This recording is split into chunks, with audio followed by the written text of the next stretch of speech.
লোকে আমায় পাগল বলে, লোকে আমায় পাগল বলে, আমার দুঃখ লাগে না। আমাকে পাগল করেছে আরবের ওই মদিনা। জোরে বলুন সুবহানাল্লাহ।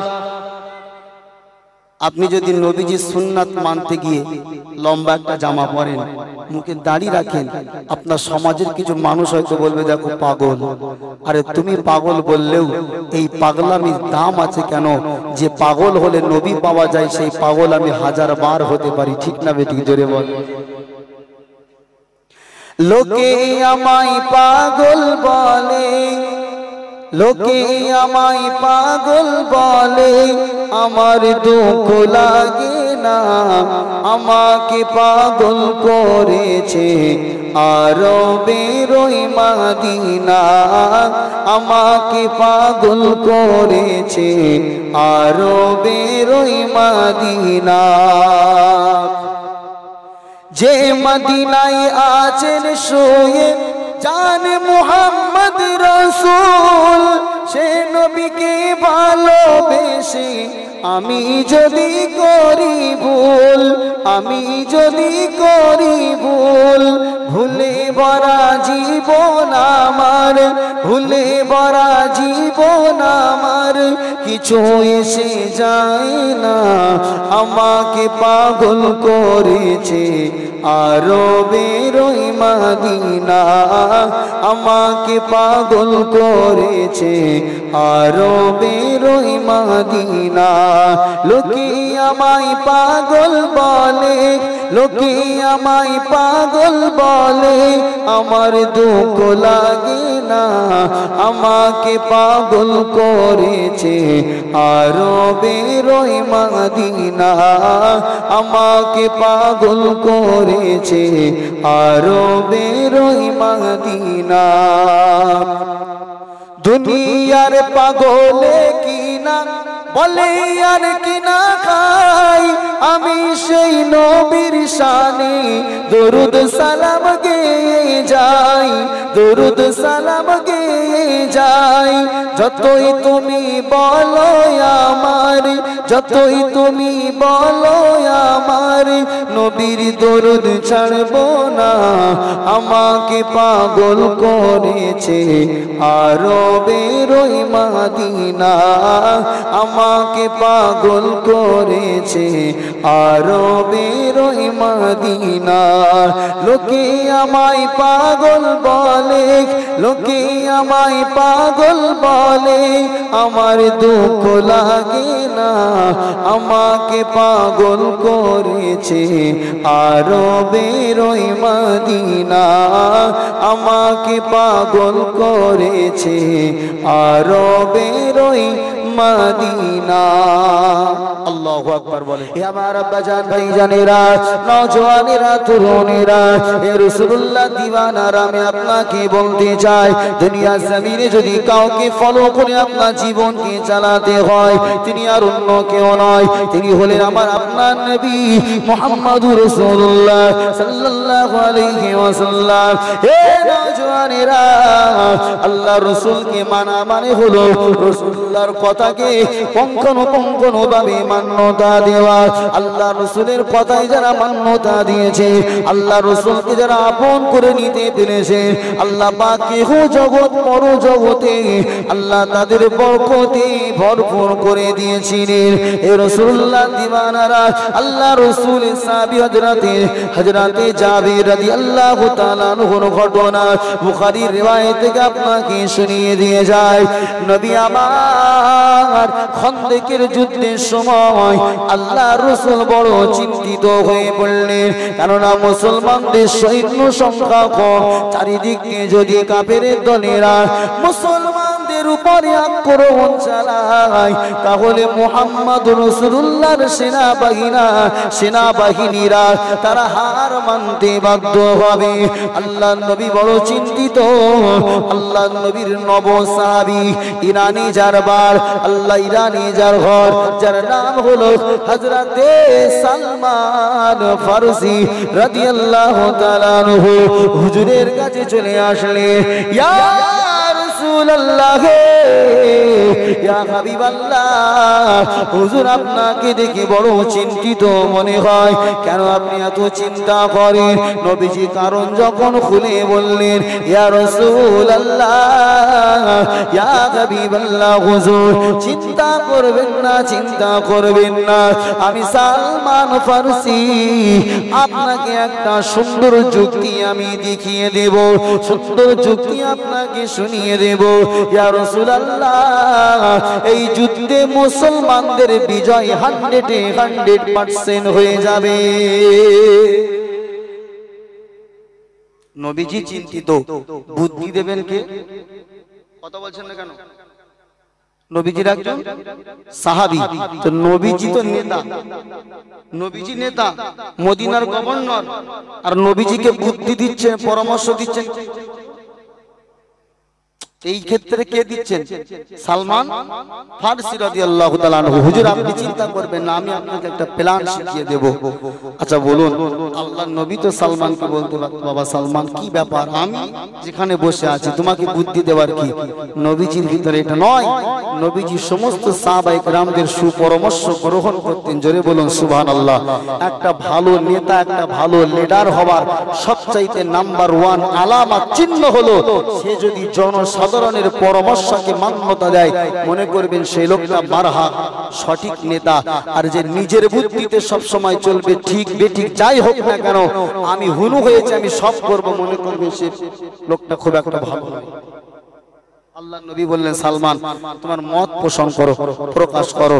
ইয়া রাসূলুল্লাহ, হাবিবাল্লাহ, আমি তো সালমান, আমার বাড়ি তো ইরানে, আমার এলাকায় যখন কোনো যুদ্ধ হতো আমি দেখতাম শত্রু পক্ষকে কমজোরি করে দেওয়ার জন্য যে দিক থেকে শত্রু পক্ষ আক্রমণ করবে সেই দুই দিকে আমাদের এলাকার মানুষেরা বড় বড় গর্ত খনন করে রাখতো।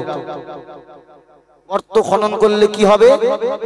আমি যদি মনে করেন আপনাকে আক্রমণ করতে যাব, মাঝখান দিয়ে যদি একটা গাড্ডা থাকে, হয় দূর থেকে আমাকে আক্রমণ করতে হবে, আর নচেত গাড্ডায় নেমে ওপারে যেতে হবে, ঠিক না? আর যখনই গাড্ডায় নামবে, আল্লাহ রাসূলের সাহাবী বলেন, ইয়া রাসূলুল্লাহ, ওদেরকে হারিয়ে দেওয়া আমাদের জন্য কি হবে?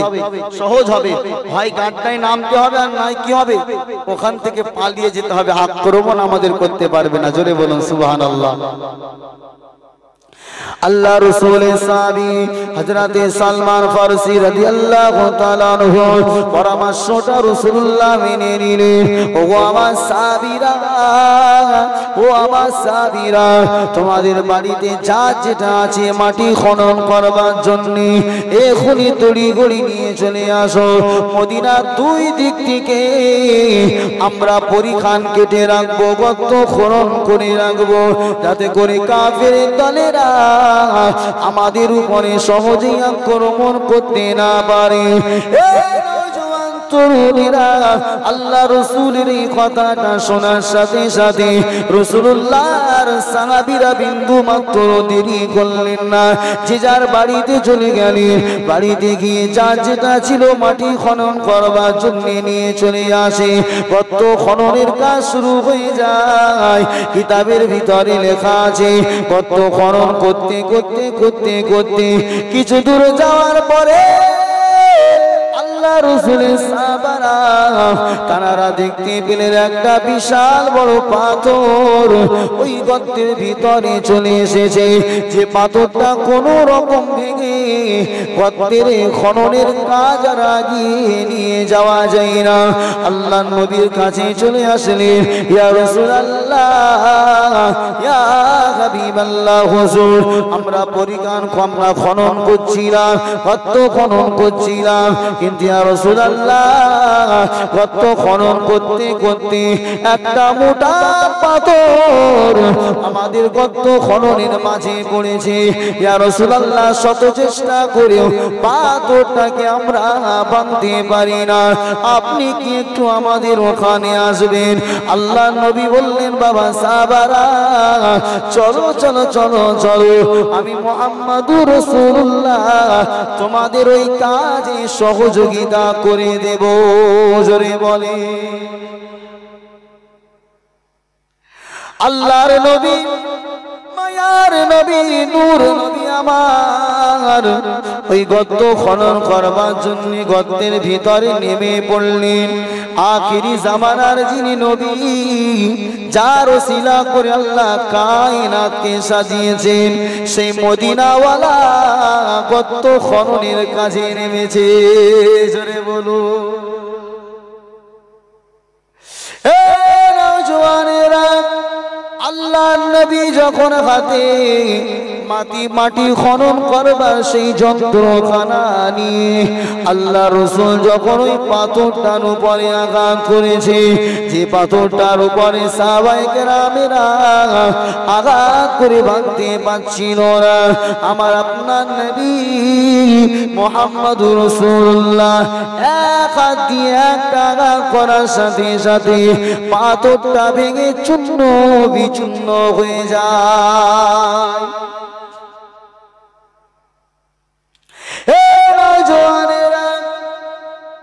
পাথরের উপরে আঘাত করতে গেলে হাত উঁচু করতে হয়েছে ঠিক না বেটি আল্লাহ নবী যখন হাতখানা উঁচু করে পাথরের উপরে মারতে যাবে এমন অবস্থায় আল্লাহর নবীর একজন সাহাবী যার নাম হলো হযরতে জাবের তিনি পাশে দিয়ে দাঁড়িয়েছিলেন আল্লাহর নবী যখন পাথরের উপরে আঘাত করবার জন্য হাতটা উঁচু করেছে সাহাবী জাবের পাশ থেকে দেখতে পায় নূর নবী মদিনাওয়ালার পেটে পাথর বাঁধা রয়েছে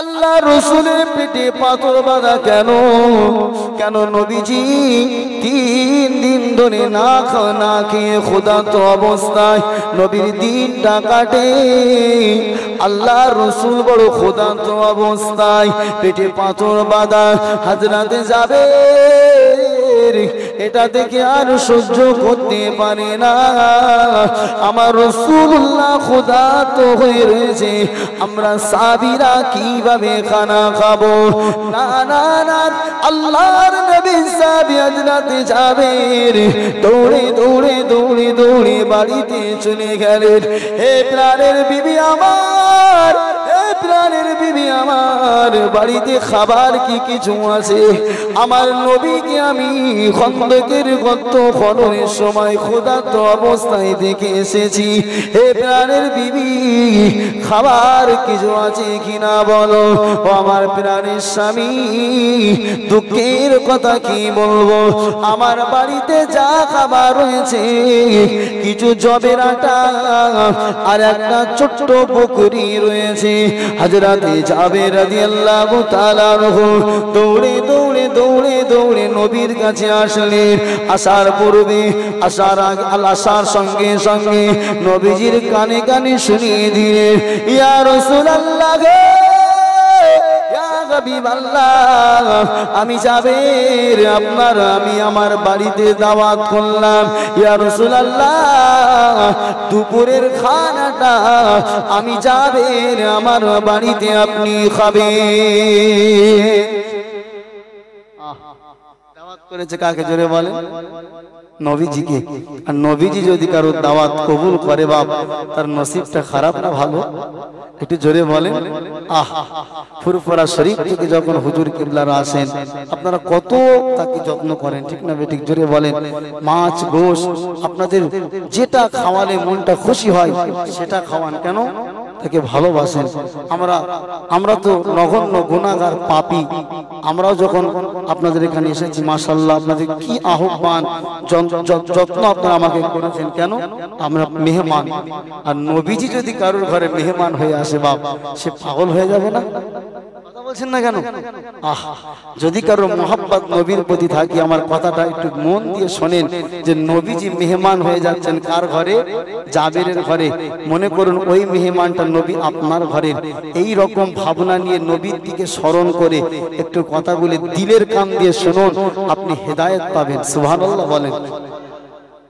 শুনলে হবে না, একটু অনুধাবন করুন যে নবীজি মেহমান হচ্ছে। মুহাম্মদুর রাসূলুল্লাহ, যে নবীর জন্য আমি আপনি এখানে আজকে বসে আছি। জোরে বলুন। আল্লাহ রাসূলের সাহাবী হযরত জাবের রাদিয়াল্লাহু তাআলা আনহু নবীর কানে কানে বললেন, ইয়া রাসূলুল্লাহ, আমি জাবের আপনাকে দাওয়াত করি, দুপুরের খানাটা আমার বাড়িতে খাবেন। নবী আমার সঙ্গে সঙ্গে যত সাহাবী খন্দকের ময়দানে ছিল, আল্লাহ নবী সমস্ত সাহাবাদেরকে ডাক দিয়ে বললেন, হে আমার সাহাবারা, আমি রাসূলুল্লাহ জাবেরের পক্ষ থেকে তোমাদের প্রত্যেক সাহাবাকে আমি জাবেরের বাড়িতে দাওয়াত দিয়ে দিলাম। দাওয়াত করেছে কাকে? নবীকে। আর নবী দাওয়াত দিয়েছেন কাকে? কথা বলেন। সাহাবাকে, সমস্ত সাহাবাদেরকে। মনে করেন আপনার বাড়িতে 5 কেজি চাল আছে। সাধারণত 5 কেজি চালে কতজন খেতে পারে আমি জানি না, এটা রান্নি হিসাব 17 থেকে 18 জন মাশাআল্লাহটা আনুমানিক ধরেন। এখন যদি 5 কেজি চাল বাড়িতে আছে আর আপনার বাড়ি 500 জন মেহমান আসে, আপনি চিন্তায় পাগল হয়ে যাবেন। মান সম্মানের ব্যাপার, ইজ্জতের ব্যাপার। তো নবীকে দাওয়াত করেছেন, ওনার বাড়িতে যা আছে 2 থেকে 3 জনের ভালো করে খানা দানা হবে। কিন্তু নবীজি শত শত সাহাবাকে দাওয়াত দিয়েছেন। জাবের রাদিয়াল্লাহু তাআলা আনহু কোনো কথা না বলে দৌড়ে বাড়িতে চলে গেছেন। বিবিকে ডাক দিয়ে বলছে, বিবি ঘটনা এই, নবী সবাইকে দাওয়াত দিয়েছে। জাবেরের বিবি বলল, স্বামী চিন্তা করবেন না, নবী যখন দাওয়াত দিয়েছে ব্যবস্থা একটা হয়েই যাবে। জোরে বলেন। এই আওয়াজ দিয়ে হলো না সুবহানাল্লাহ।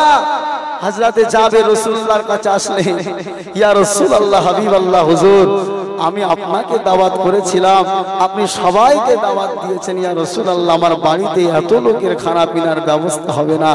আল্লাহ রাসূল বললে, জাবের কি আছে বাড়িতে? ইয়া রাসূলুল্লাহ, একটা ছোট্ট বকরি আছে আর কিছু জবের আটা আছে। এই জাবের, বাড়িতে চলে যাও, আমি রাসূলুল্লাহ না যাওয়া পর্যন্ত তোমার স্ত্রী যেন রুটি তৈরি করা শুরু না করে। জোরে বলেন সুবহানাল্লাহ। কিতাবের ভিতরে লেখা আছে, আল্লাহ নবী সাহাবায়ে কেরামদেরকে একত্রিত করে হযরত জাবের রাদিয়াল্লাহু তাআলা আনহুর বাড়িতে চলে গেলেন। হযরত জাবেরের স্ত্রী গোশত রান্না করে রেখে দিয়েছে। আল্লাহ রাসূল যাওয়ার সাথে সাথে জাবেরের বিবি যে জবের আটাগুলো পানি দিয়ে মিশ্রিত করে ময়দা আটা করে রুটি পাকাবার জন্য মনস্থ করেছে, আল্লাহর নবী নিজের লালা মোবারকটা নিয়ে ওই জবের আটাতে মিশিয়ে দেয়। জোরে বলে। নওজোয়ান তরুণেরা, আল্লাহ রাসূলের লালা মুবারকে আমার আল্লাহ এত বরকত দিয়েছিলেন, নবীজির থুতু মুবারকটা মানুষের জন্য ঔষধের কাজ করত। জোরে বলেন সুবহানাল্লাহ। রাসূলুল্লাহর থুতু মুবারক, লালা মুবারকটা মানুষের জন্য বরকতের কাজ হয়ে যেত। কি নবী, কি সোনার নবী, আমার কি মায়ার নবী। নবীর জীবনীতে আছে, আল্লাহ নবীর একজন সাহাবী না জেনে অজান্তে রাসূলুল্লাহর পেশাব খেয়ে ফেলে। কি খেয়ে ফেলে? নবীজির পেশাব একটা পাত্রের ভিতরে ছিল, ঘরের ভিতরে ফেলতে মনে ছিল না, খাদেম ওটাকে পানি মনে করে খেয়ে ফেলে। সুবহানাল্লাহ। সুবহানাল্লাহ কেন বলতে বললাম আমি বলছি, আল্লাহ নবী যখন পরে জানতে পারলেন যেখানে পেশাব ছিল, পেশাবটা গেল কোথায়, খাদেম বলছে হুজুর আমি পানি বলে খেয়ে ফেলেছি। এই সাহাবী, ওটা তোমার পেশাব ছিল, তুমি খেয়ে ফেলেছো? ইয়া রাসূলুল্লাহ, হাবিবাল্লাহ আমি বুঝতে পারিনি। আল্লাহ নবী বললে খেয়ে যখন ফেলেছো তাহলে ফ্যাসিলিটি শুনে নাও, আল্লাহ তোমার জীবনে আর পেটের কোনো বিমার দেবে না। জোরে বলে, এটা আওয়াজ দিয়ে হলো না, এটা চিল্লে হলো না। বাবা আমার খারাপ মাইন্ডে নেবেন না, এক গিলাস নয় 100 গ্রাম যদি আমাদের পেশাব কেউ খেয়ে ফেলে, আর জি করে ডাক্তাররা সব চিন্তায় পড়ে যাবে। কথা বলছেন না? কথা বলছেন বাবা আমার, নবীজির পেশাব, আল্লাহ রসুলের থুতু মোবারক, হযরত আলী খাইবারের যুদ্ধের সময় নবীজি বলছেন, এ সাহাবীরা আমার আলী কোথায়? ইয়া রাসূলুল্লাহ আলীর চোখ উঠেছে। আল্লাহ নবী আলীকে ডাকলেন, থুতু মোবারক নিয়ে নবীজি আলী রাদিয়াল্লাহু তাআলা আনহু চোখেতে লাগিয়ে দিয়ে, বাবা আলী দেখতে পাচ্ছ? ইয়া রাসূলুল্লাহ যা পাচ্ছিলাম তার থেকে দ্বিগুণ এখন দেখতে পাচ্ছি। জোরে বলে, এটা চিল্লে বললেন না সুবহানাল্লাহ? গারে সোরের ভিতরে আল্লাহ নবী মক্কা থেকে মদিনায় হিজরতের রাত্রিতে আবু বকরের পায়ে একটা বিষধর সাপ কামড়েছিল, জানেন আপনারা? গর্ত সব কাপড় দিয়ে বুঝিয়ে দিয়ে একটা গর্ত ফাঁকা আছে, আবু বকর ওখানে পা দিয়ে সেটে রেখেছেন যাতে নবীজির কোনো প্রাণী কষ্ট না দিতে পারে। আর একটা সাপ ওই গর্তের ভিতর থেকে আবু বকরের পায়ে দংশন করে। ব্যথার যন্ত্রণায় আবু বকর সহ্য করতে পারে না, চোখ দিয়ে পানির তুষার নবীজির নূর মোবারক চেহারাতে পড়েছে। নবী বলছে, আবু বকর বাড়ির কথা মনে পড়েছে? রাসূলুল্লাহ না, আমাকে সাপে দংশন করেছে। কোন জায়গায় দেখি? আল্লাহ রাসূল থুতু মোবারক নিয়ে লাগিয়ে দিলেন। ইয়া রাসূলুল্লাহ, হাবিবাল্লাহ আমার সব যন্ত্রণা এখন সব সেরে গেছে। জোরে বলুন সুবহানাল্লাহ। এ নওজোয়ান তরুণেরা, আল্লাহ রাসূল ওই জবের আটার ভিতরে নিজের লালা মুবারক একটু লাগিয়ে দিয়েছেন। আল্লাহ রাসূলের সাহাবী হযরতে জাবেরের বিবি রুটি বানায়, আর একটা পাত্রের ভিতরে গোশত রান্না করে রাখা আছে, যে গোশতটা 5 থেকে 6 জন, 3 থেকে 4 জন মানুষ খেতে পারবে। আল্লাহ নবী বলল, বাবা যাবে, হে বাবা যাবে, আমি নবী যতক্ষণ না পর্যন্ত বলবো ওই গোশের পাত্রের ঢাকনা যেন তুমি খুলে দেবে না। আল্লাহ রাসূলের সাহাবীর স্ত্রী হযরতে জাবেরের বিবি রুটি পাকায়, আল্লাহ নবী সাহাবায়ে কেরামদেরকে গোশত তুলে তুলে রুটি আর গোশত খাওয়ায়। সমস্ত সাহাবাদের গোশত রুটি হয়ে যায়, পাত্র ঢাকনাটা সরিয়ে দেখা গেল যেমনটা গোশত তেমনটাই রয়ে গেছে। আল্লাহ রাসূলের কলিজা টুকরা সাহাবী জাবেরের বিবি, যে আটাগুলো দিয়ে 5 থেকে 6 জনের খাওয়ানো যেত, ওই রুটি তৈরি হয় সাহাবারা খেতে থাকে, রুটি তৈরি হয় সাহাবারা খেতে থাকে। খাওয়া শেষ হয়ে যাওয়ার পরে দেখা যায় শুরুতে যতটা জবের আটা ছিল ততটা আটা অবশিষ্ট আছে। জোরে বলতে পারলেন না সুবহানাল্লাহ? এটা কি গাল গল্প বললাম বাপ? এটা কি গাল গল্প? এটা নবীজির মুজিজা। একবার জোরে বলুন সুবহানাল্লাহ। আল্লাহ পাক আমার আপনার হাবিবকে এত বরকতময় করেছিলেন। সাহাবায়ে কেরামেরা নবীজিকে ভালোবেসেছেন, একজনের দাওয়াত করেছেন, নবীজি সাহাবী মনক্ষুণ্ণ হননি।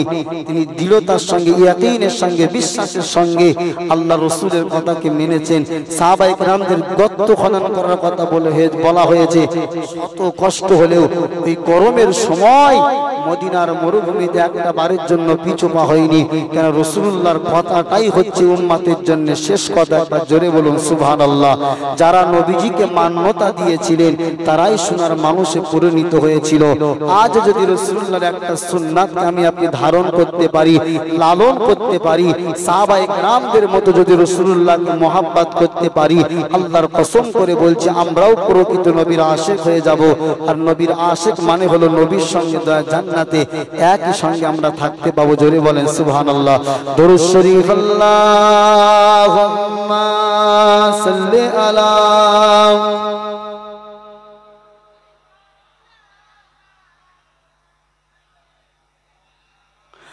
وعلى آل سيدنا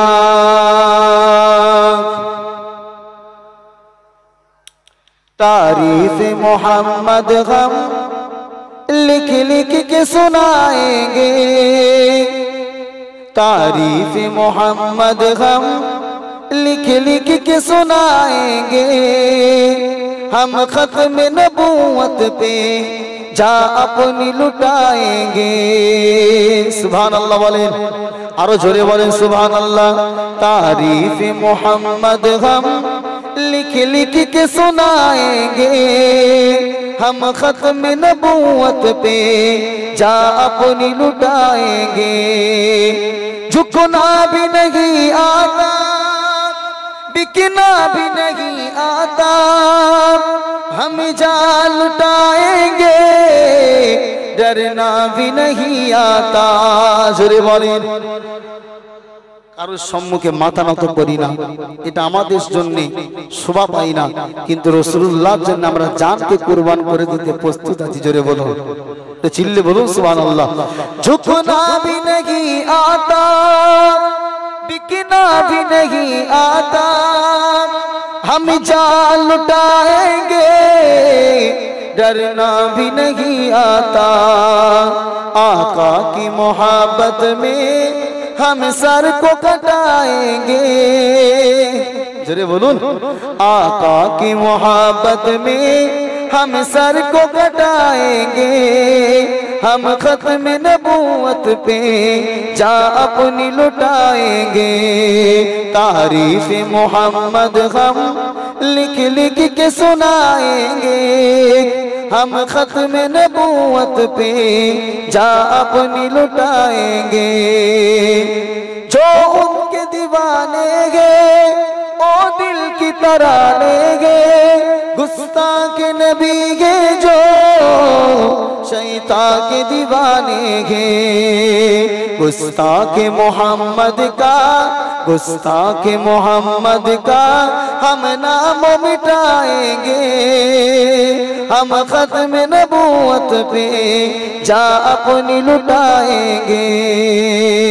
अल्लाहुम्मा सल्ली अला।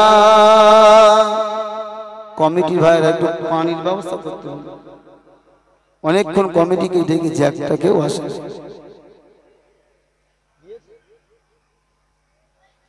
দরুদ আল্লাহুম্মা সাল্লি আলা।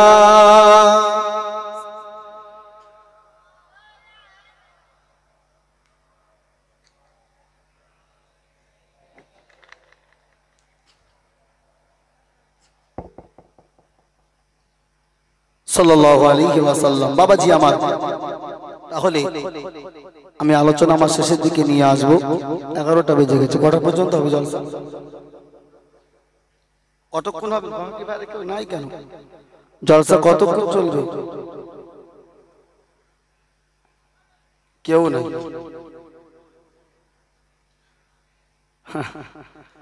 বলছে বিয়ে হচ্ছে আমার, কথা বলছেন না কেন? আরে এই যে জলসাটা ইন্তজাম করেছে কারা? কমিটিরা। এখন মনে করেন একটা বিয়ে হয়েছে, বর আর কনে, ওদের উদ্দেশ্য করে তো খানা পিনা। এখন যদি বর আর কনেকেই যদি মজলিসে পাওয়া না যায় তো খানা খেয়ে আর লাভটা কি? জোরে বলছেন না কেন? আমরা জলসা দিয়েছি, আমরা কমিটির ছেলে একটা এখানে নাই। ওই যে আমরা জলসা দিয়েছি, জলসা আমরা বসবো কেন? আমরা তো জলসা চালাবো। জলসা কি করে চালাবো? জলসা না বসে জলসা চালানো যায়? বাপ আমার, দেখেন এমনি তো পরীক্ষা চলছে, তারপরেও আমরা প্রোগ্রাম করছি মাশাআল্লাহ। আমি বেশি দীর্ঘায়ু করতে চাই না, কেননা বেশি গভীর রাত হয়ে গেলে মানুষের ঘুমের কষ্ট, সাথে সাথে ফজরের নামাজের একটা ব্যাপার আছে না, নাই জোরে বলেন। তাই আমি চাইবো ইনশাআল্লাহ আর 2-4 কথা বলেই আপনাদের কাছ থেকে আমি বিদায় নেব। আপনাদের অসুবিধা হচ্ছে না তো? একটু তাকবীরের ধ্বনি দেওয়া যাবে বাপ? জোরে না আসতে, জোরে, কত জোরে? অনেক জোরে। আচ্ছা দেন দেখি নারায়ে তাকবীর। মাশাআল্লাহ মাশাআল্লাহ, সত্যি খুব খুশি হলাম।